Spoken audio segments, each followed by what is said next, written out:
नमस्ते, मैं हूँ doctor Suresh. Teacher education simplified channel में आपका स्वागत है। बीएड एडमिशन 2023-24 के लास्ट राउंड इंस्टीट्यूशनल राउंड के इंस्ट्रक्शन आ गए हैं। ये राउंड 20 अक्टूबर से लेकर 22 अक्टूबर के बीच में, इसमें हर कैंडिडेट को जिसको एडमिशन चाहिए ऑप्शन फॉर्म भरना ज़रूरी है। इसके लिए इंस्ट्रक्शन दिए गए हैं। ऐसे कैंडिडेट जिन्होंने एडमिशन नहीं लिया है लेकिन सीईटी दी है, वो सारे एलिजिबल है। ऐसे कैंडिडेट जिन्होंने एडमिशन लिया है तो पहला वाला एडमिशन कैंसिल करके 20 और 22 के बीच में आपको फॉर्म भरना है। इस राउंड में एडमिशन लेने के लिए आपको कॉलेज ऑप्शन फॉर्म भरना ज़रूरी है। यहाँ पर आपको मैक्सिमम कॉलेज के फॉर्म आपको भरना है, क्योंकि इसके बाद कोई ऑप्शन नहीं है। आपको कॉलेज अलॉट इस वेबसाइट के ज़रिए नहीं किया जाएगा, लेकिन फॉर्म आपको यही भरना है। इससे रिलेटेड जो भी मेरिट लिस्ट है वो कॉलेज वाइज लगने वाली, तो आपको ऑप्शन फॉर्म तो यहाँ ऑनलाइन भरना है। बट आपका नंबर लगा है या नहीं, इसकी जानकारी आपको कॉलेज में जाके ही पता चलेगी। इसको आप पढ़िए। इसके बाद ये इंपॉर्टेंट ब्रोशर है, ये भी मैंने ओपन करके रखा है। ये इसके जो फीचर्स है वो आपको बता देता हूँ जल्दी कि कॉलेज ऑप्शन फॉर्म जो तीसरे राउंड के लिए या उससे पहले जिनको भी कंसिडर नहीं किया गया था, वो सारे कैंडिडेट यहाँ कंसिडर किए जा सकते हैं। आप इसमें सारी जानकारी जो है वो एडिट कर सकते हैं। जो भी कैंडिडेट आपको एडिट करना चाहे वो सारे एडिट्स यहाँ पे पॉसिबल है। इसके लिए कोई अलग से फ़ी नहीं है। ये जो जनरल मेरिट लिस्ट से ही तैयार की जाएगी। यहाँ पर कोई अलग से रूल्स नहीं है, सेम रूल्स है।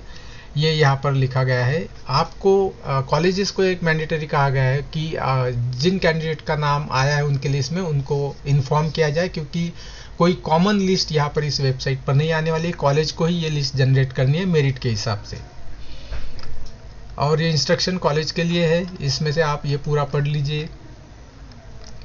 एलिजिबिलिटी दी है। सारे कैंडिडेट जो जिन्होंने सीईटी दी है वो कैप राउंड के लिए इसके लिए फॉर्म भर सकते हैं। एडिट भी आप कर सकते हो। मान लीजिए कोई डॉक्यूमेंट आपके पास नहीं था, अब आ गया है, या फिर कुछ गलती हो गई थी, तो वो भी आप यहाँ पर करेक्ट कर सकते हो। तो आप यहाँ पर फॉर्म एप्लीकेशन फॉर्म एडिट कर सकते हो।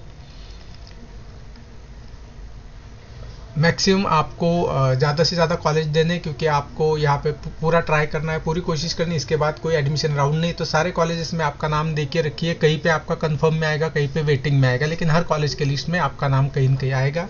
तो ये अपॉर्चुनिटी लेने के लिए यहाँ ये सजेस्ट किया गया कि आप ज़्यादा से ज़्यादा कॉलेज इंस्टीट्यूशन राउंड में भरिए। और फिर बाकी के ये जो क्राइटेरिया है, इसमें ये कहा गया है इंस्टीट्यूशन के लिए कि मान लीजिए किसी सब्जेक्ट का कैंडिडेट नहीं आता है, तो वो सीट किसको दी जाए। किसी कैटेगरी का कैंडिडेट नहीं आता है तो वो सीट किसको दी जाए होम यूनिवर्सिटी से। तो ये जो सारा कन्वर्जन है सीट्स के, इसके बारे में रूल्स और रेगुलेशन यहाँ कॉलेजेस के लिए दिए गए हैं। लेकिन इम्पॉर्टेंट जो है कि जो यहाँ पे भी cast validity, tribe validity, EWS और एनसीएल जैसे जो मैंडेटरी सर्टिफिकेट्स है उसका वो यहाँ पर भी मैंडेटरी ही है। वो अगर वो नहीं है तो एडमिशन नहीं होगा, रिसीट के बेसिस पर नहीं होगा। ये सर्टिफिकेट होना यहाँ ज़रूरी है। जो इकोनॉमिकल वीकर सेक्शन के लिए हर कॉलेज में 10% सीट्स रिजर्व होते हैं, वो ओपन नहीं किए जा सकते, वो दूसरे कैंडिडेट को नहीं दिए जा सकते, वो सिर्फ ईडब्ल्यूएस को ही दिए जा सकते हैं। अगर वो नहीं आते तो वो सीट वैकेंट रहेंगे।